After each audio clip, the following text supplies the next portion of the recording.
जय हिंद स्टूडेंट।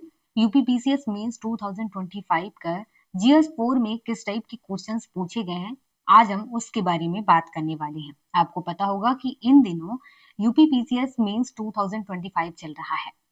सबसे पहले यहाँ पर आप लोग देखिए, लिखा हुआ है जीएस 4 के बारे में कि ये कौन सा पेपर है। जीएस 4 है, जिसे हम पेपर 4 कहते हैं। 3 घंटे का टाइम दिया जाता है और मैक्सिमम मार्क्स कितने हैं? 200 है। यहाँ पर जो विशेष अनुदेश है बता दिया गया है कि जो पेपर है उसमें 20 क्वेश्चन है, 2 सेक्शन में बटे हुए हैं।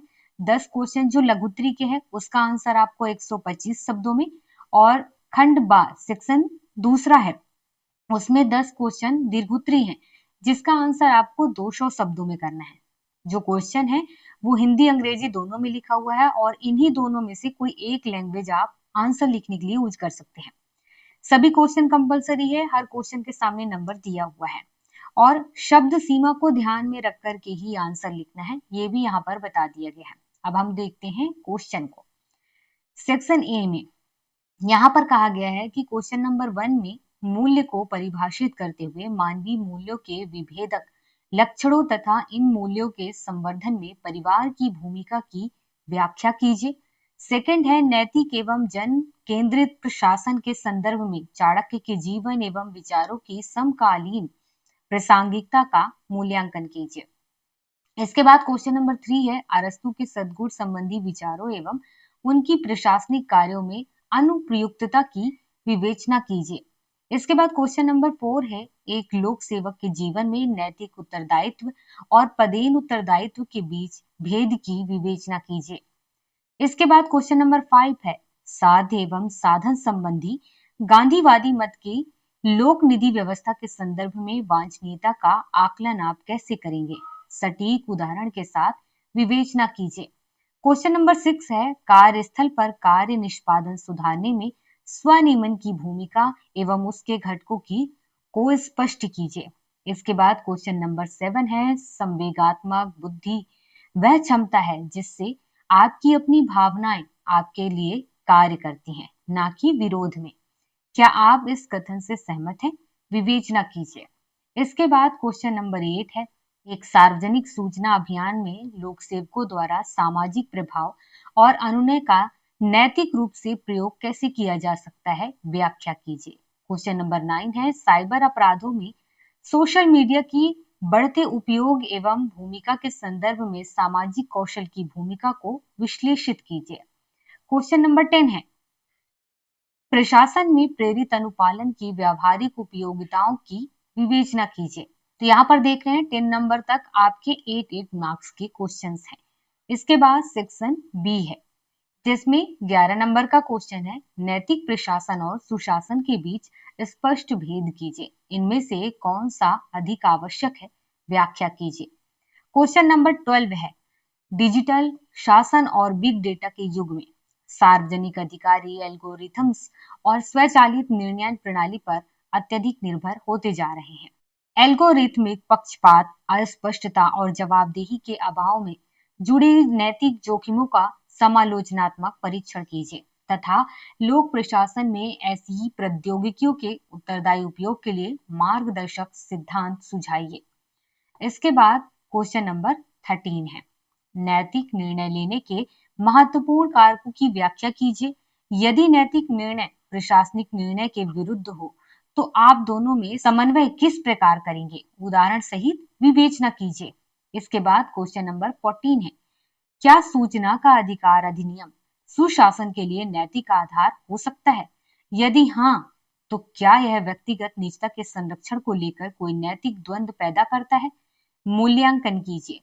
इसके बाद क्वेश्चन नंबर 15 है क्या केवल आचरण संहिता का पालन नैतिक शासन को सुनिश्चित करने के लिए पर्याप्त है या नैतिक प्रशासन के लिए संहिताबद्ध नियमों से परे मूल्यों की आवश्यकता होती है?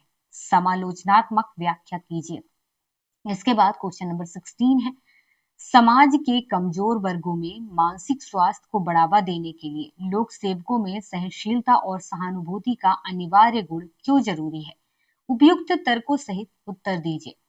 इसके बाद क्वेश्चन नंबर 17 है सामाजिक प्रभाव और समझाना बुझाना स्वच्छ भारत अभियान की सफलता के लिए किस प्रकार योगदान कर सकता है? अपना वस्तुनिष्ठ सुझाव दीजिए।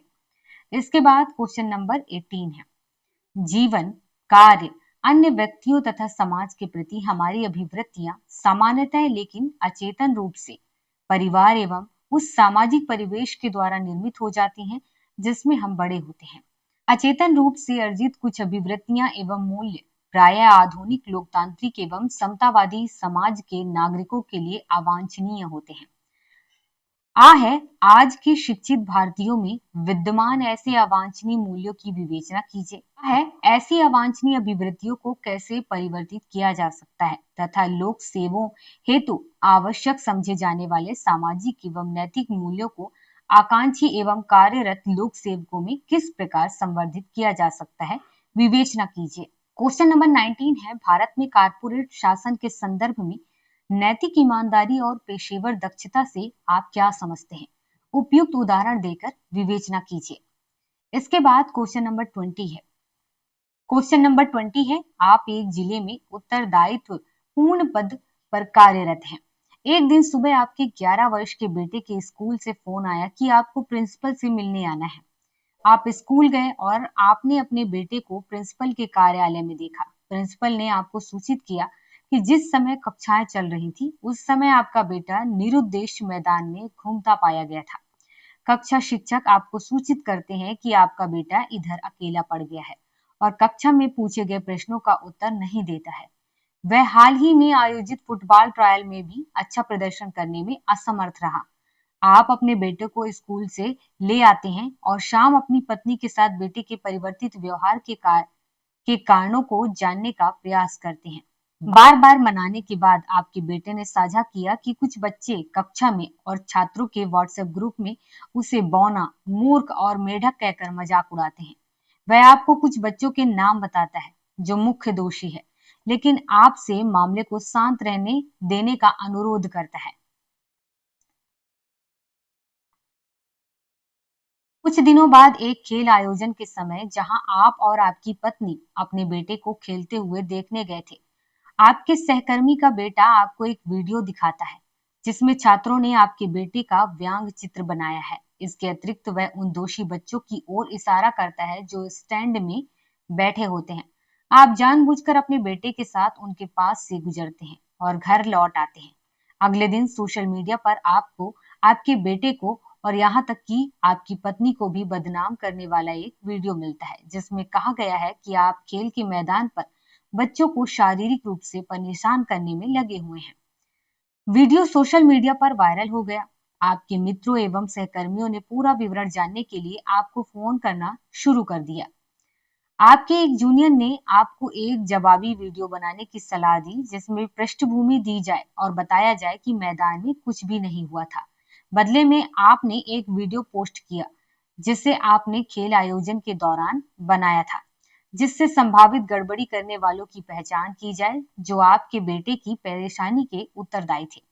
आपने यह भी बताया कि मैदान में वास्तव में क्या हुआ था और सोशल मीडिया के दुरुपयोग के प्रतिकूल प्रभावों को सामने लाने का प्रयास किया। तो यहाँ पर आम एक क्वेश्चन पूछा गया है कि उपयुक्त केस स्टडी को आधार बनाकर सोशल मीडिया के उपयोग में शामिल नैतिक प्रश्नों की विवेचना कीजिए।